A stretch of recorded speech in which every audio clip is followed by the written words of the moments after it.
Anti-lockdown protests spread across China.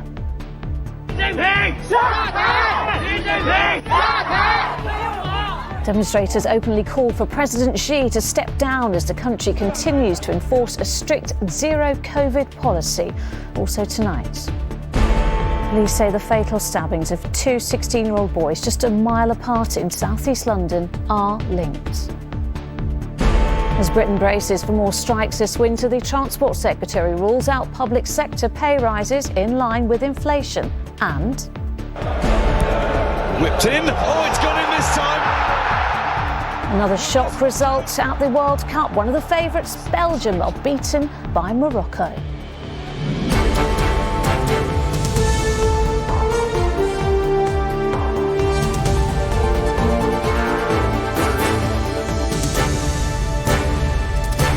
This is ITV News with Lucrezia Millarini.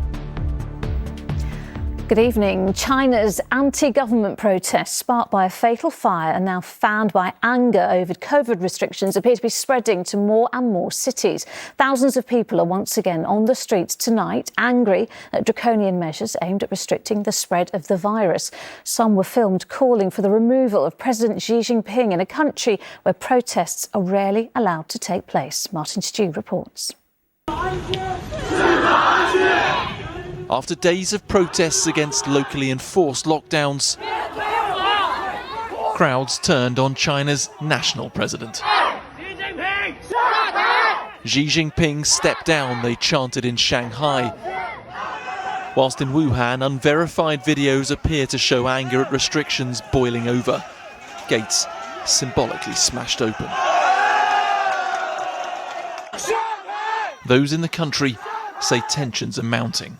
Well, that fear is definitely there. If you're on the streets right now, you can notice that the police is getting a bit antsy. They're getting a bit annoyed by the crowd, and there's hundreds of policemen on the street right now.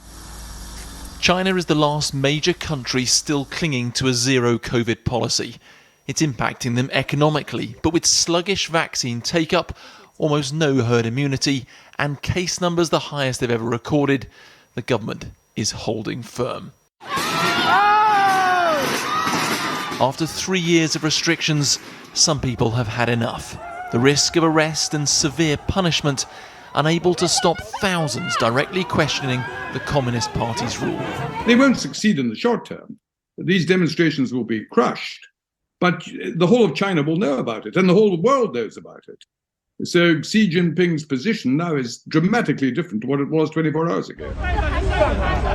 Tonight, thousands of extra police are on city streets as the government looks to contain not just the pandemic, but its people. Martin Stew, ITV News. Here, police in London say they believe the murders of two 16-year-old boys killed around a mile from one another yesterday evening are linked. The boys have been named as Kiani Solanke and Charlie Bartolo. Miranda Shunker is in Thamesmead in southeast London at the site of one of these stabbings. Miranda, what is the latest on the investigation?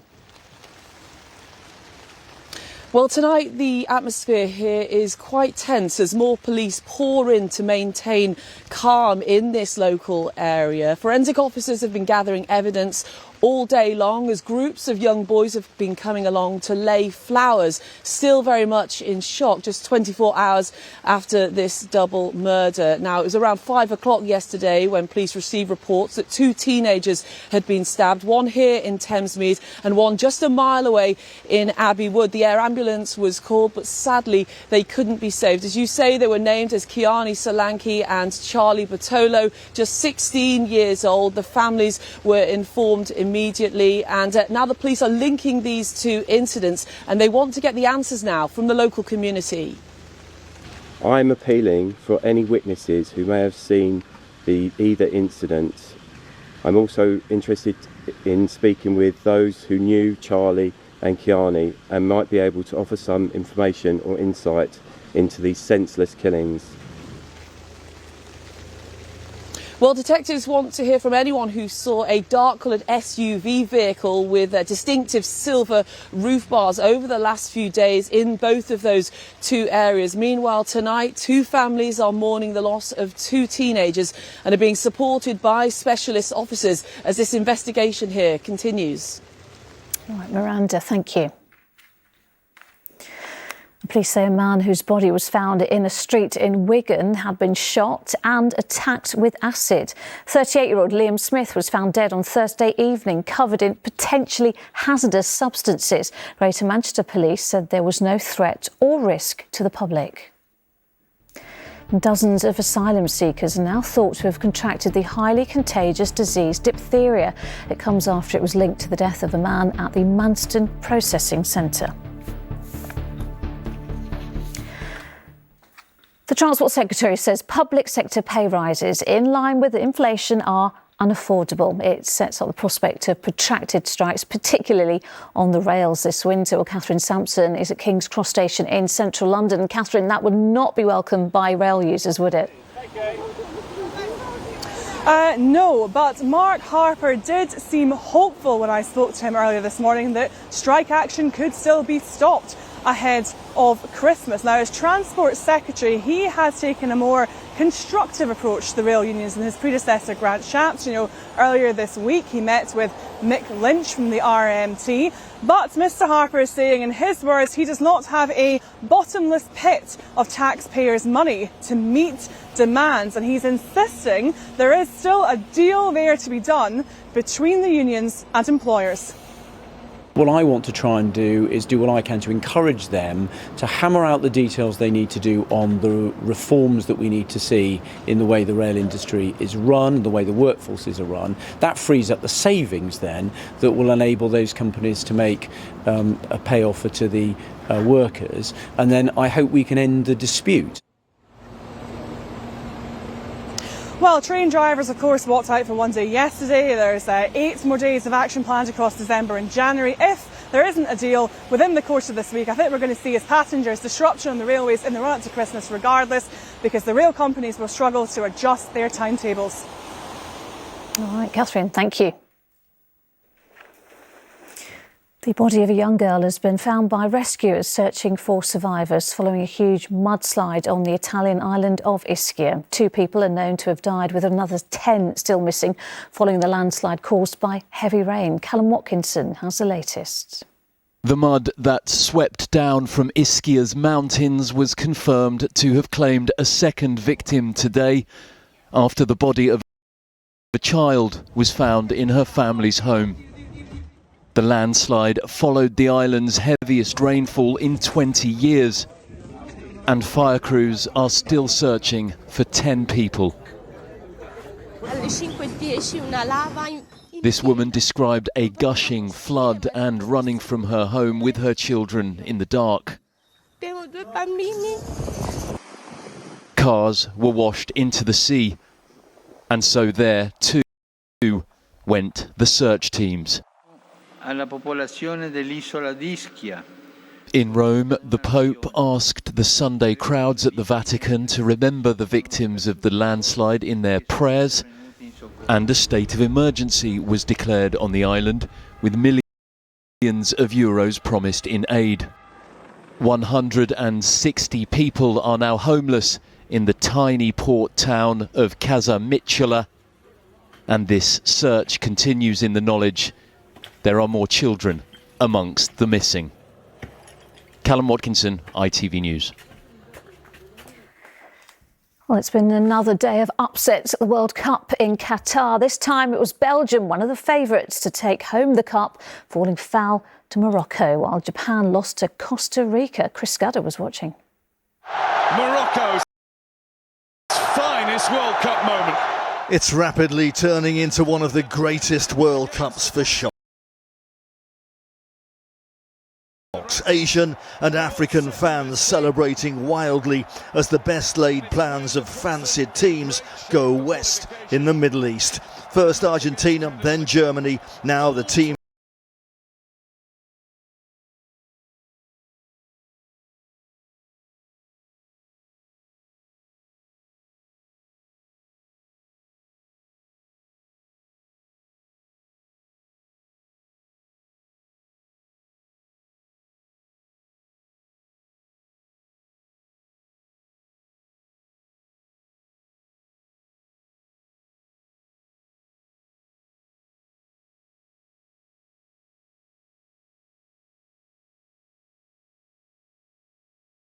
down by the relative minnows of Morocco.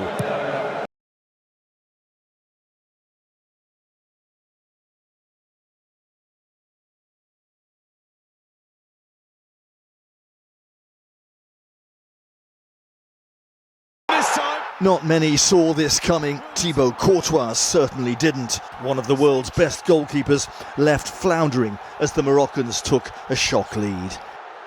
Morocco had only ever won 2 matches before this in World Cup finals, so when they wrapped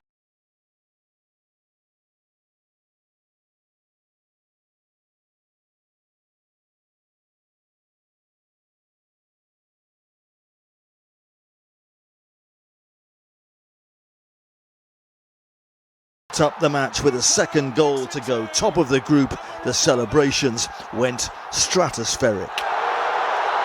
But that wasn't all. There was one in the eye too for the giant killers themselves. Japan, brought back down to earth by fellow underdogs Costa Rica, the team who had just lost 7-0 to Spain, bouncing back to beat the team who'd just overcome Germany. It's shaping up to be one of the most unpredictable of tournaments. The little ones are celebrating at the expense of the bigger ones. Chris Scudder, ITV News. Wales will need to add to those shocks if they're to make it to the knockout stages of the competition. A 4-goal win against England on Tuesday night would guarantee they progress. And today, Wales's players were insisting that is something they are capable of. From Doha, here's our sports editor, Steve Scott. There was no disguising the pain in Welsh hearts after Iran's late show. That left the squad the near impossible job of avoiding an early flight home. It was a sore one to take. Disappointing performance from our perspective, and the tough 24 hours have followed. But we've took our medicine, and we're ready to go in and have a good couple of days preparation. The last time Wales scored 4 against England, that same month the SAS stormed the Iranian embassy in London and Nottingham Forest retained the European Cup. But where there's a chance, however small, there's hope. A tough ask, obviously, against tough opposition, but, something we're capable of, and we're just going to have to go for it. The question for Gareth Southgate is, given qualification should be a near formality, does he take the opportunity to shake things up and give some fresh legs a run out? For the players, it's a chance to excite the fans again, who were less than generous with their assessment at the end of the US game. When you win a game, you're the best team in the world. When you lose a game, you're the worst. And if you play well in the next game, that USA game will be forgotten about. And, it's up to us as players and the staff as a group to move on as a collective, really, and the best way to do that is by winning the next game. By the end of this week, we'll know for sure who is going home and who is staying put. Usually after the second round of group games, that's quite easy to predict, but not here, not at this World Cup, which continues to throw up surprise after surprise. Steve Scott, ITV News, Doha. And finally, the king or queen of the jungle will be crowned on ITV's I'm a Celebrity later tonight. Former Lioness Jill Scott remains the bookies' favourite to beat Hollyoaks actor Owen Warner and controversial campmate MP Matt Hancock to the title. Sangeeta Kandola has more. I'm a Celebrity, Get Me Out of Here has offered up the usual critters. No, not the campmates, the bugs. What? Some interesting food combos. This is Willy Con Carne. And some testing challenges for the campmates. It's the first time in 2 years the show has been back down under following the pandemic, but it's proved to be as popular as ever. And some say that has been down to clever casting. We've had a member of the royal family, Mike Tindall, we've had 80s music superstar Boy George, and then we've also had probably the most divisive politician in the UK, Matt Hancock, go in, which guaranteed that people wanted to tune into the programme more. Yeah, why are you here? Because... But against the odds, MP Matt Hancock is in the final 3, despite the criticism that he should be serving his constituents rather than taking part in a reality TV show. That's what you get for being cocky. Former Jungle campmate and politician Edwina Curry says she has loved watching Matt on the show, but says he faces tough questions when he gets out. What he is going to find much harder, I think, is justifying being in the jungle in the first place. He's already got a job. He's already got a most important and distinguished job. Being a member of parliament is what Disraeli called a sacred trust. And he's rather broken that trust by going to the other side of the world and making a bit of a fool of himself. Nonetheless, he, alongside actor Owen Warner and footballer Jill Scott, will battle it out tonight to be crowned the new king or queen of the jungle. Sangeeta Kandola, ITV News. And I'll be back right after the final of I'm a Celebrity at 10:40. Until then, enjoy your evening. Bye-bye.